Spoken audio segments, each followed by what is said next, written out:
ఎస్తేరు గ్రంథము 4వ అధ్యాయము 16వ వచనములో,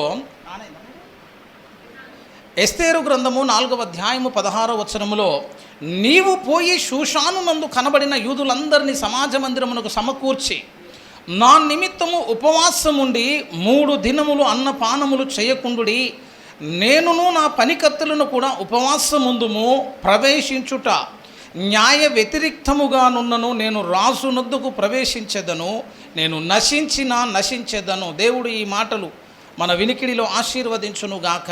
ఆమేన్. ప్రభునందు నాకు అత్యంత ప్రియులారా, చాలాసార్లు మనం ప్రార్థన చేసినా కూడా ప్రార్థనలో ఉన్న ఆశీర్వాదాన్ని మనం పొందలేకపోవడానికి ఒక కారణం ఉంది. దైవ సేవ ఫలించలేకపోవటానికి, వ్యక్తిగతంగా కుటుంబాలు కట్టబడలేకపోవటానికి ఉన్నటువంటి ఒక చక్కని కార్యక్రమాన్ని, ఒక కార్యాన్ని, ఒక సమాధానాన్ని నేను మీకు తెలియజేయాలని ఆశపడుతున్నాను. ఎందుకు ఎంతో ప్రార్థన చేస్తున్నా కానీ కుటుంబాల్లో ఉన్నటువంటి విచారం వాటి, ఎంతో ప్రార్థన చేస్తున్నా కానీ నూతన కార్యములు జరగట్లేదు దేనికి అని అడిగితే, భక్తుడు పరిశుద్ధ బైబిల్ గ్రంథంలో ఒక చక్కని సమాధానం ఇస్తాడు. ప్రార్థన అనేది జరగాలి. ఆ ప్రార్థన ఎలాగూ జరగాలి అని అంటే, విశ్వాసులు దైవజనుని గురించి ప్రార్థన చేయాలి, దైవజనుడు విశ్వాసులందరిని గురించి ప్రార్థన చేయాలి. అట్లుండదు మనం బయట. ఎట్లుంటుంది అంటే, అయ్యగారు ఉన్నాడు కాబట్టి అయ్యగారే చేయాలి. అయ్యగారు చేస్తాడు, అయ్యగారు ప్రార్థన చేస్తాడు. కానీ ఎట్లుండదు తెలుసా, ఎంతో గొప్ప ప్రత్యక్షత కలిగి పౌలు మంచి పరిచర్య చేశాడు. పౌలు యొక్క జీవితంలో దేవుడు చేసినటువంటి అద్భుతాలు, 3వ ఆకాశములోనికి వెళ్ళినటువంటి వ్యక్తి, దేవుడిని ముఖాముఖిగా దమస్కులో దర్శించినటువంటి వ్యక్తి, ఆయన నడికట్లు తీసుకుని వచ్చినప్పుడే దయ్యాలు వెళ్ళిపోయి స్వస్థతలు జరిగినటువంటి వ్యక్తి, ఆయన ప్రార్థన చేస్తే కంటి చూపు ఉన్నవారు కూడా గుడ్డివారు అయిపోయినటువంటి సందర్భాలు ఉన్నాయి. అసలు బలమైనటువంటి వ్యక్తి, మహిమలను చూసినటువంటి వ్యక్తి, దేవునితో నడిచినటువంటి వ్యక్తి, వాక్యం పైన పట్టున్నటువంటి వాడు, ఇన్ని ఘనతలు ఉన్నవాడు, ఇన్ని ధన్యతలు ఉన్నవాడు, ఒక చక్కని మాట అంటాడు సంఘంతో. ఏమంటాడో తెలుసా? ఇవన్నీ ఉన్నవాడు ఏమంటుంటే, మా నిమిత్తము ప్రార్థన చేయుడి అన్నాడట. ఏం అవసరం అండి పౌలకి?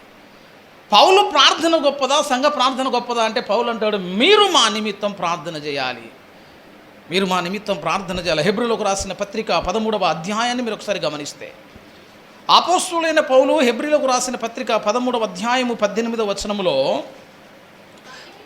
మా నిమిత్తము ప్రార్థన చేయుడి, మేము అన్ని విషయములలో యోగ్యముగా ప్రవర్తింపగోరుచు మంచి మనసాక్షి కలిగి ఉన్నామని నమ్ముకొనుచున్నాను. మా నిమిత్తము ప్రార్థన చేయుడి. తెస్సలోనికలకు రాసిన మొదటి పత్రిక 5వ అధ్యాయము మీరు ఒకసారి గమనిస్తే 25వ వచనములో 5:25లో, సహోదరులారా మా కొరకు ప్రార్థన చేయుడి.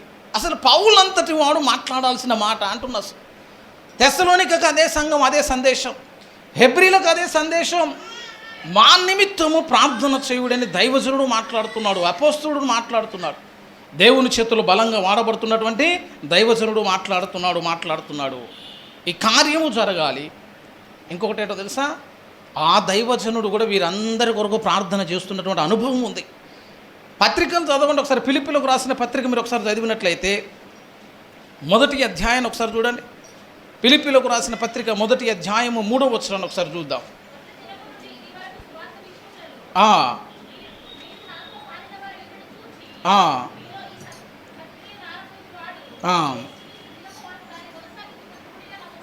మీ అందరి నిమిత్తము నేను చేయు ప్రతి ప్రార్థనలో ఎల్లప్పుడూ సంతోషముతో ప్రార్థన చేయొచ్చు, నేను మిమ్మల్ని జ్ఞాపకము చేసుకున్నప్పుడెల్లా నా దేవునికి కృతజ్ఞతాస్తుతులు చెల్లిస్తూ ఉన్నాను. ఫిలిప్పీ సంఘము పౌలు కొరకు ప్రార్థన చేస్తారు, పౌలు కూడా ఫిలిప్పీ సంఘం కొరకు ప్రార్థన చేస్తారు. కొలస్సీ 1:9, అందుచేత ఈ సంగతి వినిన నాటి నుండి మేమును మీ నిమిత్తము ప్రార్థన చేయటం మానక, మీరు సంపూర్ణ జ్ఞానము, ఆత్మ సంబంధమైన వివేకము గలవారును, ఆయన చిత్తమును పూర్ణంగా గ్రహించువారునే, ప్రతి సత్కార్యములో సఫలలగుచు దేవుని విషయమైన జ్ఞానముందు అభివృద్ధి పొందుచు అన్ని విషయములో ప్రభువును సంతోషపెట్టినట్లు ఆయనకు తగినట్లుగా నడుచుకున్న వలననియు, ఆనందముతో కూడిన పూర్ణమైన ఓర్పును దీర్ఘశాంతమును కనబరుచున్నట్లు ఆయన మహిమ శక్తిని బట్టి సంపూర్ణ బలముతో బలపరచబడవలననియు, తేజోవాసులైన పరిశుద్ధ స్వాస్థ్యములు పాలివారు మగుటకు మనల్ని పాత్రగా చేసిన తండ్రికి మీకు కృతజ్ఞతాస్తుతులు చెల్లింపవలనని దేవుణ్ణి 2 సార్లు జరుగుతున్నాయి. దైవజనుడు సంఘము కొరకు ప్రార్థన చేస్తూ ఉన్నాడు, ఆ సంఘము దైవజనుని కొరకు ప్రార్థన చెయ్యాలి. అది ఆశీర్వాదం అని చెప్తున్నా. ఉదయకాల ప్రార్థన జరుగుతా అంటే మీరు ప్రార్థన చేస్తూ ఉంటే నేను వాళ్ళ కొరకు ప్రార్థన చేస్తూ ఉంటాను. ఎవరైతే ప్రార్థన చేస్తారో ఆ కుటుంబంలో ఉన్నటువంటి అక్కర తెలుసు కాబట్టి ప్రభు ఆ కుటుంబాన్ని దీవించండి, ఆ కుటుంబానికి ఉన్న లేమిని దూరపరచండి. మీరందరూ ఎత్తిపట్టి దైవజనం కొరకు ప్రార్థన చేస్తారు. దైవజనం సంఘంలో అందరి కొరకు ప్రార్థన చేయాలి. ఎస్తేర్ అదే మాట ఉంటుంది, నా నిమిత్తము ప్రార్థన చేయండి. యూదులందరినీ ఒక దగ్గర సమకూర్చి నా నిమిత్తం మీరు ప్రార్థన చేయండి, నేను ప్రార్థన చేస్తా. ప్రవేశింప వ్యతిరేకముగా ఉన్నను నేను ప్రవేశించేదను, నేను నశించేదను. కొంతమంది అయ్యగారికి చెప్తారు, ఇంకా వాళ్ళు చెయ్యరు, ఇక వాళ్ళ కోసం చేసుకోరు, అయ్యగారి గురించి చెయ్యరు, ఇక ఆ సమస్య అక్కడే ఉంటాయి.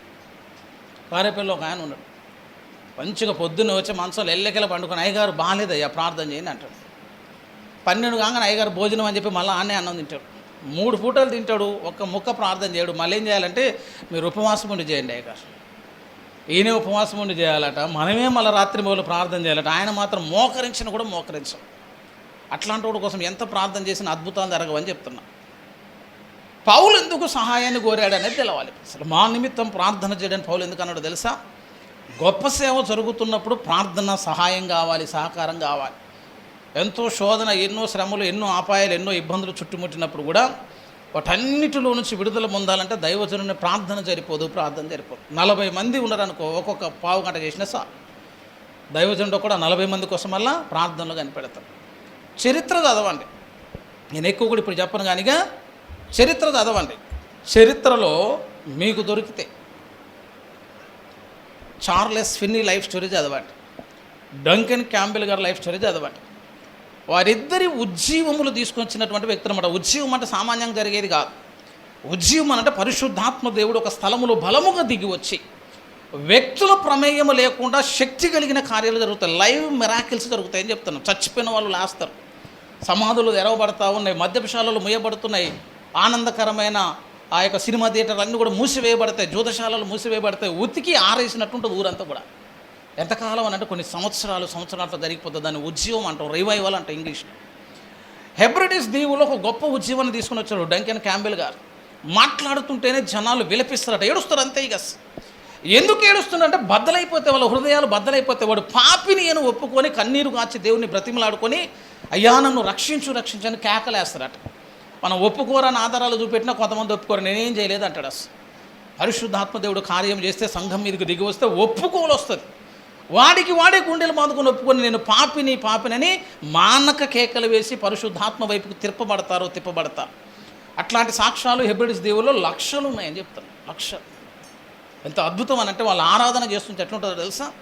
ఒక స్థలం నుంచి ఇంకొక స్థలానికి వెళ్తున్నారు. డంకెన్ క్యాంబెల్ గారు యవ్వనస్తులు యూత్ అంతా వెళ్తూ ఉంటే వాళ్ళు పాటలు పాడుకుంటూ పోతున్నప్పుడు ఆకాశంలో నుంచి వాయిద్యాల చప్పుడు వినపడుతుందట.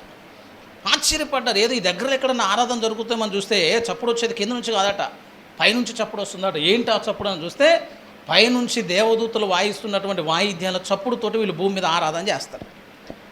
అది ఆరాధన అంటే, అది ఉజ్జీవం అంటే.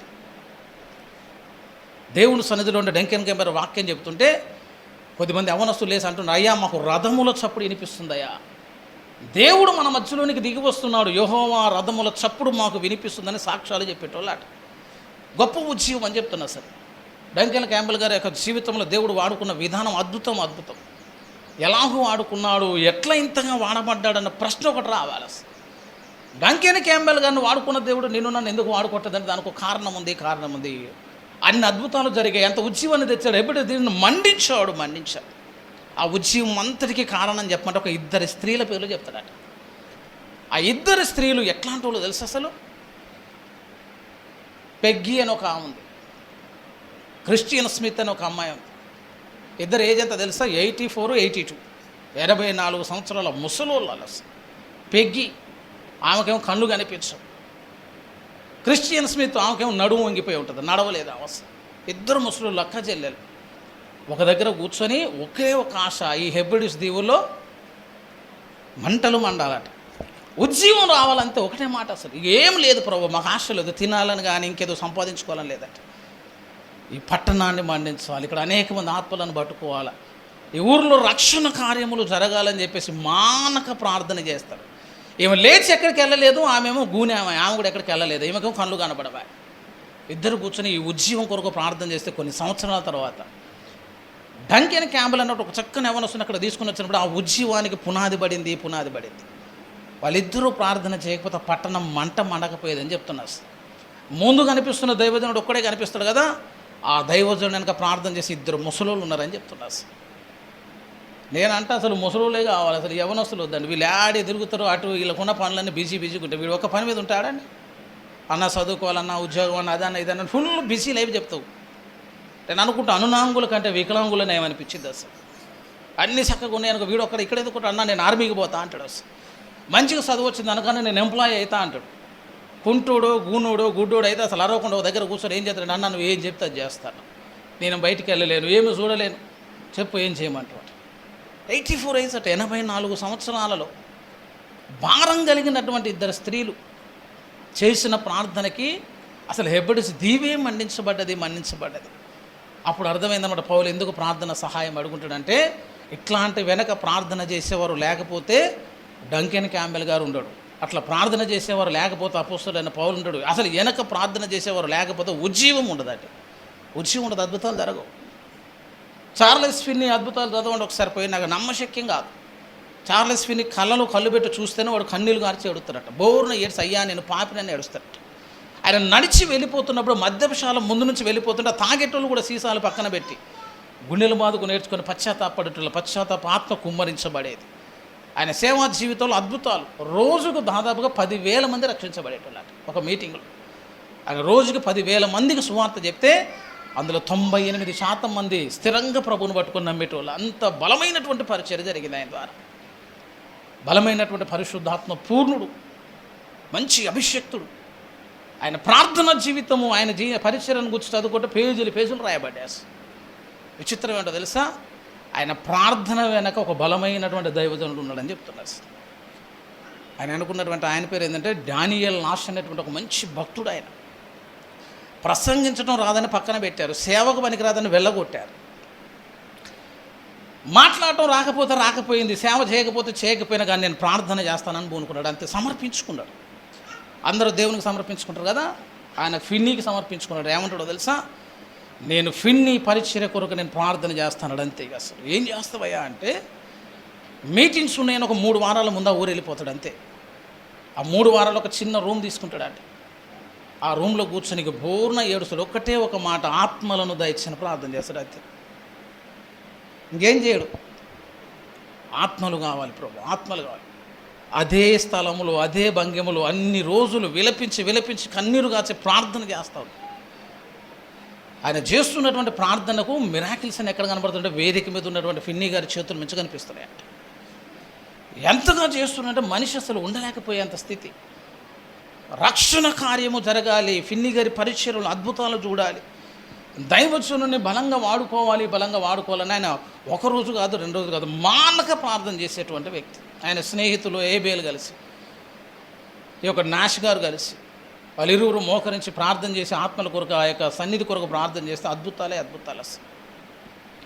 ఎట్లాంటి కార్యాలు జరుగుతాయనంటే, ఆయన విరామము లేకుండా ప్రార్థన చేస్తే ఒకరోజు ఒక మీటింగ్కి పిలిచారట. ఆయన మీటింగ్కి పిలిచి అయ్యా భోజనాలు చేద్దాం రాండి అని భోజనాన్ని పిలిస్తే, ఆ భోజనం ముందు కూర్చొని అన్నం కొరకు ప్రార్థన చేసి చేయి కూడా తీసేసి ఆయన అక్కడ ఉండలేక మళ్ళా వెళ్ళిపోయి ఆ ప్రార్థన గదిలోకి వెళ్ళి, ప్రభువా నాకు ఆత్మ లేని ప్రభువా, మళ్ళా ఆత్మ లేని ప్రభువా.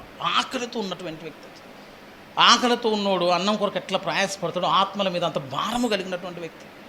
ఆయన పరిస్థితిని చూసి ఏంటి మనిషి ఇలా అయిపోయాడు, ఇంత ప్రార్థన చేస్తున్నాడని చెప్పేసి ఫిన్నీ గారిని పిలిచాడు.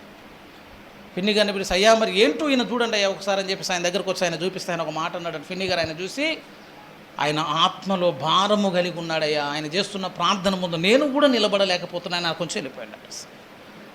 మనకేం ఫిన్నీయే తెలుసు, ఫిన్నీని చూస్తే అందరు కింద పడిపోతారు, ఫిన్నీని చూస్తే అందరు పక్కకి వెళ్ళిపోతారు. కానీ ఆ ఫిన్నీ అంటాడు, అక్కడ ఉన్నటువంటి ప్రజెన్స్ ముందు నేను కూడా నిలబడలేకపోతున్నాను, నాష్ అంత ప్రార్థన చేస్తున్నాడయ్యా, బతుకాలం అంతా అట్లా ప్రార్థన చేశాడు. నాష్ ఎప్పుడైతే చచ్చిపోయాడో ఫిన్నీ గారి పరిచర్యలో కొద్దిగా ఒక స్పీడ్ అనేది కొంచెం తగ్గిపోయిందని చరిత్ర చెప్తున్నా.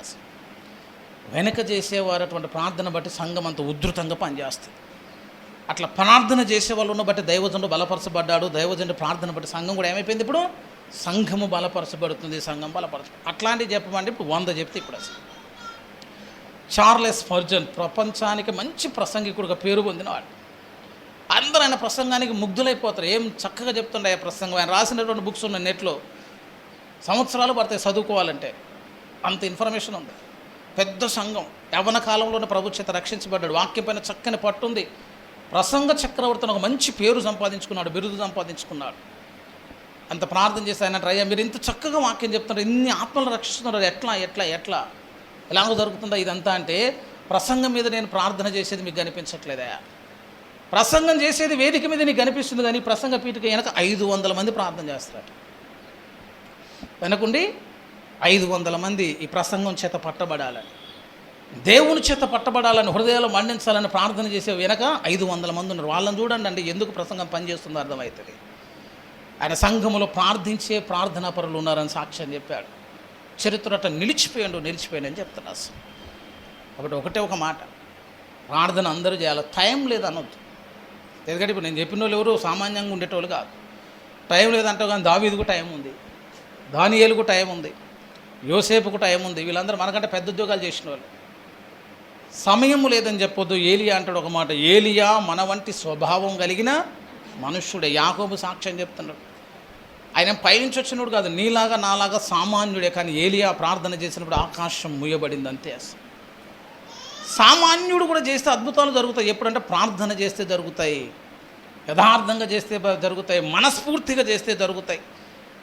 ఒకరి కొరకు ఎవరు చేయాలంటే ఒకరి కొరకు ఒకరు ప్రార్థన చేసుకోవాలి. మీరు ప్రార్థన మానినా అద్భుతాలు జరగవు, నేను ప్రార్థన మానినా అద్భుతాలు జరగవు. మా నిమిత్తం ప్రార్థన చేయడానికి సంఘంలో సేవకుడు చెప్తాడు. మీరు కూడా ఒక మాట అయ్యా మా నిమిత్తం కూడా మీరు ప్రార్థన చేయాలంటే, అప్పుడు ఇరువురు కలిసి ఎప్పుడైతే ప్రార్థన చేస్తారో అది నిర్గమకాండంలోకి మనల్ని నడిపించింది. మోషే కొండ మీద ఉండి 2 చేతులు పైకెత్తి యెహోషువ కిందుండి యుద్ధం చేసినప్పుడు అమాలేకీయులు ఓడిపోయినట్లుగా, యెహోవా నిస్సి అని ఒక ధ్వజము స్థాపించబడినట్లుగా అప్పుడు ఒక విజయమును నీవు నేను చూడగలుగుతావు. కాబట్టి నువ్వు ప్రార్థన చేయకుండా ఎప్పుడు ఏది ఆశించొద్దని చెప్తాను. ఏం జరగదు. నీకోసం చేస్తున్నప్పుడు ఎన్ని ఇబ్బందులు అవుతాయి తెలుసా? ఏం అర్థం కాదు. కొంతమంది అయితే ప్రార్థనగా చేయరాదు అంటారు, కానీ చేసినాక ఏమైతే మనకి తెలియదు. డెవిల్స్ పెట్టిన వాళ్ళకి చేస్తే ఎరికి మందిరికి మనతోటే వస్తాయి. మరి మన మీద పడితే రాత్రి కాలంలో మళ్ళీ చికాకులు చేస్తే ఎన్నో ఇబ్బందులు అవుతాయి. ఒకసారి సువార్త చెప్పి వచ్చినాం మైబాద్ రూట్, తెలవకు ఒక గద్దెకి చెప్పిన వాడ. రాత్రి పండుకున్న తర్వాత పండుకోగానే 12:30-1 టయానికి మొహమంతా పసుపు రాసుకుని ఒక ఆమె లేపింది. కళ్ళు తెరిచి అంత పెద్ద ముసుగేసుకుని, ఎవరు నువ్వు అనగానే నేను వచ్చినాక మా ఊరు వచ్చాడు సువార్త చెప్పిన కదంటే. అమ్మ ఎవరమ్మ నువ్వు అని అంటే మైబాద్ అంటే. ఒక గద్దె మీద చెప్పిన వాడు ఏసే గురించి చెప్తావు, అందుకే నేను కూడా ఈడి దాకా వచ్చినా అని అనబట్టేస్తాను. సువార్త చెప్పినా ఉత్తగుండదు, ప్రార్థన చేసినా ఉత్తగుండదు. వెనక దగ్గర వచ్చుడే కాదు, చాలా చికాకు పెడతాయి. బట్ అన్నిట్లోంచి మళ్ళీ బయటికి రావాలంటే ఏం చేయాలి తెలుసా? మళ్ళా ప్రార్థనే చేయాలని చెప్తాను. ఒక మూట ఎత్తుకొని మీదేసుకోవటం ఎంత ఏమి లేదు. ఒక్కొక్కడ మూట తీసి మీదేసుకుంటాం. మరి ఎన్నెన్ని మొయ్యగలుగుతారా అని అడుగుతున్నాం. 50 మూటలు అయినా అనుకో, మొయ్యలేను కదా. అప్పుడు ఏం చేయాలంటే ఇంకొకటి ఎవడన్నా వచ్చి సహాయం చేయగలగాలి, సహాయం చేయాలి, ధైర్యంగా పరీక్షలు చేయాలి. మరి స్మిత్ విగిల్స్వర్త్ గారు లైఫ్ స్టోరీ కూడా ఒకసారి చూడాలి. స్మిత్ విగిల్స్వర్త్ గారు పొద్దంతా పరిచయం చేసి దయాలు ఎలగొట్టి స్వస్థతలు చేసి అన్నీ చేసి రాత్రి ఇంటికి వచ్చిండట. ఇంటికి వచ్చి ముసుకేసుకొని బండుకోగానే శబ్దాలు వినపడుతున్నాయి అట. ఇక మనమైతే గజ్జును తడుచుకొని ఒకటే ఉరుకుడు, ఇక అసలు ఉన్నాం. స్మిత్ విగిల్స్వర్త్ అటు ఇటు చూసిండు, ఏందో సౌండ్ అవుతుందంటే పెద్ద సౌండ్ అని అర్థమేట.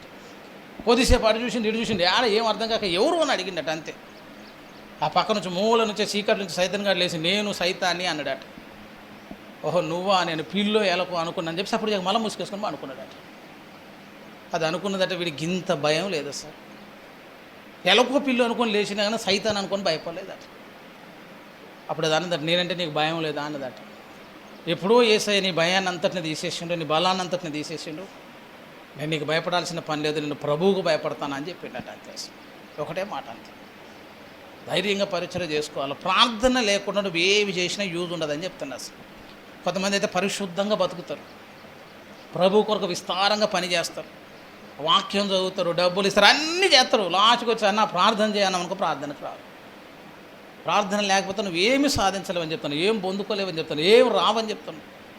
దైవికమైన శక్తి చేత నువ్వు నింపబడాలంటే, పరలోకం నుంచి బలం నీ మీదకి దిగి రావాలంటే ఒకటే ఒక వే అంతే, ప్రేయర్. దాని కిందకి వస్తేనే నీ జీవితంలో దేవుడు ఏమైనా కార్యాలు చేస్తాడు, కానీ లేకపోతే ఎక్కడ వేసిన గొంగలు అక్కడే ఉంటుందని చెప్తాడు. అసలు ఎస్తేర్ అంటది ఒక మాట అంటది, నా నిమిత్తం మీరు ప్రార్థన చేయాలి. దేశానికి రానండి, ఆమెకి ఏం అవసరం అండి. అసలు 127 సంస్థానాల పైన అధిపతి అవసరం, కనుసైగల్లోనే రాజ్యం నడుస్తుంది. అట్లాంటి ఆమంటుంది, మీరందరూ సమాజ మందిరంలోనికి వెళ్ళి నా నిమిత్తం ప్రార్థన చేయుడి. నేనును ఉపవాసం ఉండి ప్రార్థన చేస్తా. ఎక్కడ అద్భుతం జరిగింది తెలుసా? అహష్వేరోషు లాంటి వాడు కూడా మనస్సు మార్చుకున్నాడు అని చెప్తున్నా. న్యాయ వ్యతిరేకముగా ఉన్న స్థలాల్లో కూడా ఆమె నిలవబడగలిగింది, వెళ్ళలేని స్థలానికి కూడా ఆమె వెళ్ళగలిగిందంటే దేవుడు కరుణించినంత కురిపించాడు. అహష్వేరోషు హృదయాన్ని ఒక్కసారి మార్చి ఆమె పైన ప్రేమను పుట్టించాడు. ఎట్లొచ్చిందయ్యా అహష్వేరోషుకి ఆ ప్రేమ అంటే ఇక్కడ భక్తులు చేస్తున్నటువంటి ప్రార్థనను బట్టి వచ్చింది. కొంతమంది డబ్బులు అరువు తీసుకురా, అన్న కొన్ని డబ్బులు ఇవ్వాలి, డబ్బులు అప్పు తీసుకుంటారు, బాగానే ఉంది, ఇచ్చిపుచ్చుకోవడం కదా, ప్రార్థన చేసుకుని అని చెప్తాను. కొద్దిగా అన్న నువ్వు నా కోసం కొద్దిగా ప్రార్థన చేయి, నేను నీ కోసం ప్రార్థన చేస్తాను. కలిసి అప్పుడు ఇద్దరు ప్రార్థన చేసినప్పుడు ఏం చూడగలుగుతానంటే అద్భుతాలు చూడగలుగుతావు.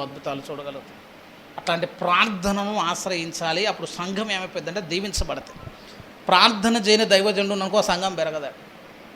ప్రార్థన చేయని సంఘం ఉందనుకో అప్పుడు కూడా ఆ సంఘం పెరగదు. అసలు ఇప్పుడు ఎటు నుంచి రావాలని చెప్తున్నా, రెండు వైపుల నుంచి ప్రార్థన జరగాలి. రెండు వైపుల నుంచి నేను ప్రార్థన చేస్తా, అందరి పేర్లు రాసుకొని నేను ప్రార్థన చేయాలి, నాకు గుర్తుంటాయి. అందరి కొరకు నేను ప్రార్థన చేస్తే ఎవరింట్లో ఏ సమస్య ఉందో వాటన్నిటి కోసం ప్రార్థన చేస్తే మీరు కూడా ఏం చేయాలంటే మంచి పరిచర్య జరిగేటట్టు ప్రార్థన చేయాలి. మంచి స్థలాల్లో దేవుడు వాడుకునేటట్టు, పరిచర్యకే ద్వారాలు తెరిచేటట్టు, వెళ్ళిన స్థలాల్లో దేవుడు అద్భుతాలు చేసేటట్టు చేయాలి. ఇప్పుడు ఎక్కువ ప్రార్థన మనకు కనబడట్లేదు, కానీ ప్రారంభ దినాల్లో మేము ప్రార్థన చేసాం. శనివారం అంతా ప్రార్థన చేసేది. అసలు వెలిగాలి అప్పటికి. శనివారం అంతా ప్రార్థన చేసి పొద్దున 3:30కే మొహం కడుక్కొని అంత ఉప్మా తిని 3:30కే బయలుదేరేది గుడికి. మళ్ళీ సాయంత్రం 6-6:30 దాకా అన్ని చర్చలు తిరిగి వాక్యం చెప్పి సాయంత్రం వచ్చేది. ఎక్కడ వాక్యం చెప్తున్నా కూడా ఒక మోకరింప చేయకుండా ప్రార్థన చేసే, వాక్యం చెప్పేది కాదు. ప్రార్థన చేస్తున్నట్టు ఎంబటి జోనదానికి చెప్పేది, నువ్వు కొంచెం ప్రార్థనలో ఉంటాడు, వాడు 1 గంట ప్రార్థనలో ఉండటం. ఎక్కడన్నా వాక్యం చెప్పే అవకాశం వచ్చినప్పుడు కార్యపల్లి ఫోన్ చేసేది, అయ్యా పలానా దగ్గర వాక్యం చెప్తున్న ప్రార్థనలో ఉండంటే ఆయన 1 గంట సేపు ప్రార్థన చేస్తాడు. ఆయన కుంటే ఆయన గుడ్డే అయినా కదా, ఆయన ఈడుపోడు. ఒక ఫోన్ చేస్తే గతం దాన్నే విజ్ఞాపన చేసుకుంటూ కూర్చుంటాడు. అట్లా పరీక్షల్లో వెళ్ళినప్పుడు వెళ్ళిన ప్రతి చోట కూడా సంఘం సమకూర్చబడిందని చెప్తున్నారు. అసలు మేము ప్రారంభంలో ఏ చర్చికి వెళ్ళి వాక్యం చెప్పినా 60-70 మందికి తక్కువ లేరు. అసలు జనాల మీద జనాలు వచ్చేటోళ్ళు, సంఘం సమకూర్చబడేది. ఎక్కడదే శక్తి అంతా అంటే అయ్యగారు బాగా వాక్యం చెప్తున్నా అంటారు, కానీ అది కాదు కారణం. వెనక నుంచి ప్రార్థన చేసే ప్రార్థనా పరులను బట్టి దాన్ని ఆశ్రయించాలని చెప్తున్నాం. ప్రార్థనను గట్టిగా పట్టుకోవాలని చెప్తున్నాం. ప్రార్థనను నువ్వు ఆశ్రయించకపోతే నీ సమస్యలు ఎట్లుంటాయని చెప్పిన ఇప్పుడు సమస్యలు లాగానే మిగిలిపోతాయి. కాబట్టి ప్రార్థన అనేటువంటి ఆయుధము మన చేతిలోనికి దేవుడు ఇచ్చిన తర్వాత దాన్ని పదును పెట్టకపోతే, దాన్ని సాధన చేయకపోతే, చాలాసార్లు మన పదాలు వాడుతుంటాం. భక్తి సాధన అనే పదం వాడవాండి. సాధన అంటే అర్థమైంది చెప్పండి. ఇప్పుడు వజ్రం ఉందనుకో దానికి ఏం పెట్టాలా? పదును పెట్టాలి. కొద్దిగా సాన పెడతా ఉంటేనే అది కొద్దిగా షార్ప్ అవుతుంది, ప్రకాశం అవుతుంది. నీ భక్తి కూడా ఎట్లా ఉండాలంటే సాధన చేస్తూ ఉండాలట. ప్రార్థన అనేది సాధన చేయాలి, వాక్యం అనేది సాధన చేయాలి, సహవాసం అనేది సాధన చేయాలి. ఆ సంఘంతో ఎప్పుడైతే నువ్వు ప్రార్థనలు అన్ని విషయాల్లో ఏకీభవిస్తావో, ముందుకు సాగిపోతూ ఉంటావో, అప్పుడు దేవుడు ఈ ప్రార్థన ద్వారా అద్భుతాలను చేయటం మొదలుపెడతాడు. అప్పుడు ఒక ఉజ్జీవాన్ని తీసుకుని రావడానికి అవకాశం ఉంటుంది. సమయం అంతా పట్టదు. ఇక ప్రార్థన ఇరువైపు నుంచి వచ్చినప్పుడు అది ఒక ప్రచండంలాగా మారిపోద్ది, ఒక ప్రమాదంలాగా మారిపోద్ది, ఒక అద్భుతంలాగా దేవుడు దాన్ని చేయడానికి అవకాశం ఉంటుంది. కానీ మేమేం చేయం అన్నవే అనుకో, ఇక అసలు భక్తి చేసి కూడా ఉపయోగం అని చెప్తాను. అక్కరకు రాదు. ఇప్పుడు కావాలంటే భక్సింగ్ గారు బుక్కులు చదవండి. భక్సింగ్ గారు భారతదేశం ఇటు వచ్చిన తర్వాత ఒక పరిచయం చేస్తా అని చెప్పాడట. గొప్ప పరిచయం చేయాలంటే దేవుడు చెప్పాడట 19 రోజులు ఉపవాసం ఉన్నాడట. ఉపవాసం కుదరదు, ఆల్ నైట్ ప్రేయర్. 19 రోజులు సంపూర్ణ రాత్రి ప్రార్థన చేయండి అని చెప్తే ఆ స్థలానికి వచ్చి అక్కడ ఉన్నటువంటి పరిశుద్ధులను అడిగిండట, అయ్యా మరి ఇట్లా దేవుడు చెప్తున్నాడు, ఒక గొప్ప కార్యములు దేవుడు చేస్తాడట, కానీ 19 రాత్రులు చేయాలన్నాడు. పొద్దునన్ని మీటింగులు ఉన్నాయట. మళ్ళీ మార్నింగ్ అంతేమో కుడికలు ఉన్నాయి, రాత్రులంతా ప్రార్థన చేయాలంటే అక్కడ ఉన్న వాళ్ళు ఇట్లా ప్రార్థన చేస్తే ఆరోగ్యం పాడైద్ది అని చెప్పి ప్రార్థన అప్పుడు రాలే, పరిశుద్ధులు రాలే, ఎవరు రాలే. కానీ భక్సింగ్ గారు అన్నారట 19 గంటలు నేను చేస్తానని చెప్పి పొద్దంతా మీటింగులు చూసుకుంటుంటూ రాత్రి కాగానే మళ్ళీ ఆలయటికి వెళ్ళిపోతాను. ఒక చిన్న గుంపుతోటి రోజుకు 2 గంటలు పండుకోవటం, 2 గంటలు పండుకో 19 రోజులు చేసిన తర్వాత మరి ఆరోగ్యం ఎక్కువ చేదరలే, మంచిగా ఆరోగ్యంగానే ఉన్నారు. భక్సింగ్ గారు వెళ్ళిన దగ్గర దేవుడు అద్భుతాలు చేయటం మొదలుపెట్టింది. దేవుడు నడిపించినప్పుడు అట్లా నడవాలని చెప్తున్నా. ఆయాసం అవుతుంది, ఇబ్బంది వస్తుంది, ఇంకేదన్నా అవుతుంది అని అనదు. బాగా పండుకుంటే రోగాలు రాలని లేరండి. సగం రోగాలు ఎందుకు వస్తుంటే ఎక్కువ రెస్ట్ తీసుకోవడం వల్ల వస్తాయి, చాలామందికి తెలవట్లేదు. మొంగమూడి దేవదాస్ గారు నిద్రపోడు 120 సంవత్సరాలు బతికింది. 120 years అని ఏజ్. చూస్తే ఎట్లుంటారు తెలుసా, బక్కగా ఎత్తుగా పక్క పలసగా ఉంటాడు సార్. 120 సంవత్సరాలు 60 సంవత్సరాలకు పరిచర్యకు వచ్చినాడు. రిటైర్మెంట్ ఏజ్ కాదు, 60 ఎత్తి నేను గవర్నమెంటే తీసేసింది, సాల్తీగా నువ్వు పనిచేసిందని. 60 సంవత్సరాలకు పిలుపు అందుకున్నాడు. దా బాబు నా సేవ కంటే ఆయన అంటాడు, అయ్యా ఇప్పుడు నేను వచ్చి ఏం చేయాలి 60 సంవత్సరాలకి? ఇదే రైట్ టైం బిడ్డారా. దాని మీద 60 సంవత్సరాలకు బైబిల్ మిషన్కి పునాదేసి 120 సంవత్సరాలు పరిచర్య చేసి, రాత్రి అయితే వెంటనే సూదికొండ మీదకి ఎక్కి రాత్రి అంతా ప్రార్థన చేసి మళ్ళీ పొద్దున కిందికి వచ్చేటోడు. బక్సింగాన్ని దేవుడు పిలిచిన తర్వాత పల్లవరపు కొండ అనేది ఒకటి ఉండేది. బక్సింగార కొండ మీదకి వెళ్ళి రాత్రి అంతా ప్రార్థన చేసాడు. తేలు తిరుగుతాయి, పాములు తిరుగుతాయి. ఆ కొద్ది మంది సమూహంతో ఆ ప్రార్థన పరులతో వెళ్ళి రాత్రంతా ప్రార్థన చేసి మరలా వీడు కిందికి వచ్చేటోడు. హెబ్రోన్ సంఘానికి పునాది పల్లవరపు కొండ మీదనే పడ్డది. అద్భుతాలు చేసినని చెప్తున్నాను. ప్రార్థనను ఆశ్రయించినటువంటి దైవజనులు వాళ్ళు అంతే. ఆ ప్రార్థనని కుటుంబాన్ని గడుతుంది, ప్రార్థన సంఘాన్ని గడుతుంది. ప్రార్థన ద్వారానే మనకున్నటువంటి బలహీనతలు కానీ, మనకున్నటువంటి ఆర్థిక ఇబ్బందులు కానీ, మనకున్నటువంటి పరిస్థితులన్నింటిని కూడా మార్చగలుగుతుంది. అక్కడికి రావాలని చెప్తున్నారు. కానీ దాన్ని చేయనీయడు కదండి. సైతాన్ని అనుకున్నటువంటి సమస్య ఏంటంటే ప్రార్థన ఒక్కటి చేయనీయడు. కొంచెం ఓపిక చేసుకొని మంట కలిగి ప్రభు సన్నిధిలోనికి వచ్చి ఆ ప్రార్థన కూడా ఎట్లా చేయాలంటే ఆసక్తితో చేయటానికి ప్రయత్నం చేయని అని చెప్తున్నా. ఇష్టపడి చేయాలి. 2 చేతులు అయితే దేవా నీవే నాకు ఆధారం అని చేయాలి. కన్నీరు గార్చి చేయాలి. బలంగా చేస్తే అప్పుడు నువ్వు చేస్తున్నటువంటి ప్రార్థనను బట్టి ఏం చూడగలుగుతావు అంటే దేవుని యొక్క కార్యములను నువ్వు చూడటానికి దేవుడు కృప చూపిస్తాడు. కాబట్టి నిర్లక్ష్యం చేయడు. 10 మంది ఏంటంటే అడ్జస్ట్ అయిపోతూ ఉంటారు. అడ్జస్ట్ అయిపోవటం అంటే ఏంటంటే సరదకపోవటం అంటాం చూసావు. ఏం కాదు, సమస్యలతో సర్దకపోద్దని చెప్తున్నా. సమస్యలతో సర్దకపోయే స్థితి ఉండదు. ఒకసారి 2 సార్లు ప్రయత్నాలు కాదు. బెతస్తా అనే కోనేరు దగ్గర వాడు దాదాపు 38 సంవత్సరాలు ఉన్నాడు. 1 సంవత్సరం కాదు, 2 సంవత్సరాలు. వాడి కొద్ది గొప్ప ఫస్ట్లో ప్రారంభంలో ఉండదండి, ఆసక్తి ఉండదంటే ఉంటుంది. బాగుపడాలా, లేచి వెళ్ళాలని ఆసక్తి ఉంటుంది. కానీ వాడిని లేపు అందులో వేసేటోళ్ళు లేడు, కోనేట్లో దింపేటోళ్ళు లేడు అసలు. ఆ కోనేట్లో దింపేటోళ్ళు లేక వాడు 1 సంవత్సరం ప్రయత్నం చేయొచ్చు, 2 సంవత్సరాలు ప్రయత్నం చేయొచ్చు, 3వ సంవత్సరం చెట్టు ఉంటుందని అంటే ఉండనైతే ఈయనే ఉందాం అనుకున్నాడు. అంతే 38 సంవత్సరాలు అంటే అప్పుడు ఏసై ఇంకా బుట్టలే. కోనేరు దగ్గరికి ఏసయ్య పుట్టకముందే వచ్చి కూర్చున్నాడు. వాని కళ్ళ ముందు ఎంతోమంది బాగుపడిపోయారు. అసలు అంతమంది స్వస్థపడుతున్నా, అంతమంది బాగవుతున్నా వాడు దేనికి అడ్జస్ట్ అయిపోయిందంటే ఈయనే ఉందాం పర్మనెంట్ సీట్ అన్నట్టు రిజర్వ్ చేసుకొని కూర్చున్నాడు. వాడు ఏసై ఒక మాట అంటాడు, నీవు స్వస్థపడ గోరుచున్నావా అని అడిగితే ఎవడు నన్ను ఇందులో దించట్లేదయ్యా, ఎవడు నాకు సహాయం చేయట్లేదయ్యా. ఏసై ఒకే ఒక మాట అంటాడు, నీవు లేచి నీ పరిపెత్తుకొని నడుమనడు. అంతే. 38 సంవత్సరాల వేదన కూడా 1 నిమిషంలో పోయిందని చెప్తున్నా. దేవునికి పెద్ద సమయం పట్టిందండి. పరిస్థితులతో అడ్జస్ట్ కావచ్చేమో కానీ ఆధ్యాత్మిక జీవితంలో అడ్జస్ట్ ఉండొద్దు. దీనికి మనం సరదాగా పోదాం, దీనికి మనం అడాప్ట్ అయిపోదాం అన్న ఆలోచన రాకుండా దాంతో ఏం చేయాలంటే పోరాటం పోరాడగలగాలి.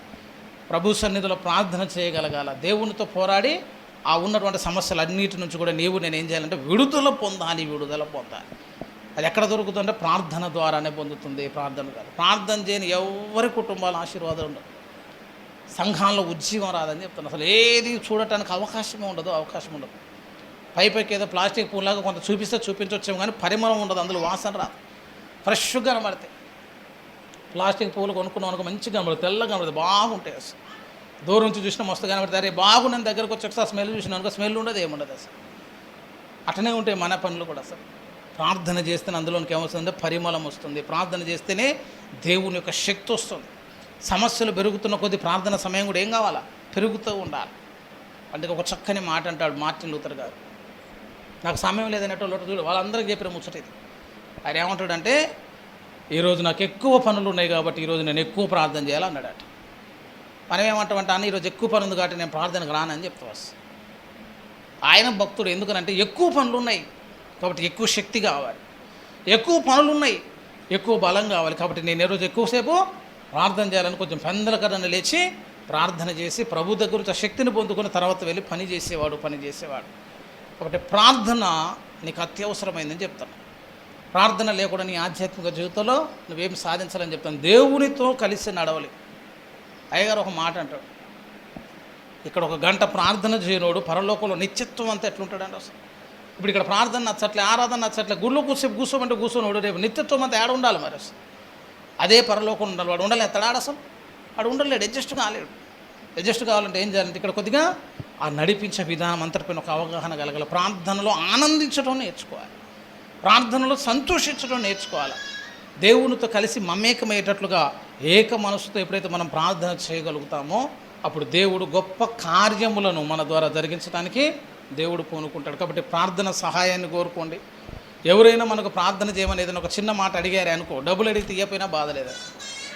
తర్వాత ఏమవుతుందో తెలుసా, కొంచెం ప్రార్థన చేయండి అని సహాయం కోరాలి. ప్రార్థన ద్వారా మరలా దేవుడు అద్భుతాలను మన జీవితాలు కూడా జరిగించగలుగుతాడు. చక్కని ప్రార్థన పరులుగా దేవుడు మనల్ని చెక్కున్నట్లుగా రండి మనం ప్రార్థన చేసుకుందాం, ప్రార్థించుకుందాం. దేవుడి మాటను దీవించునుగాక. ఆమేన్.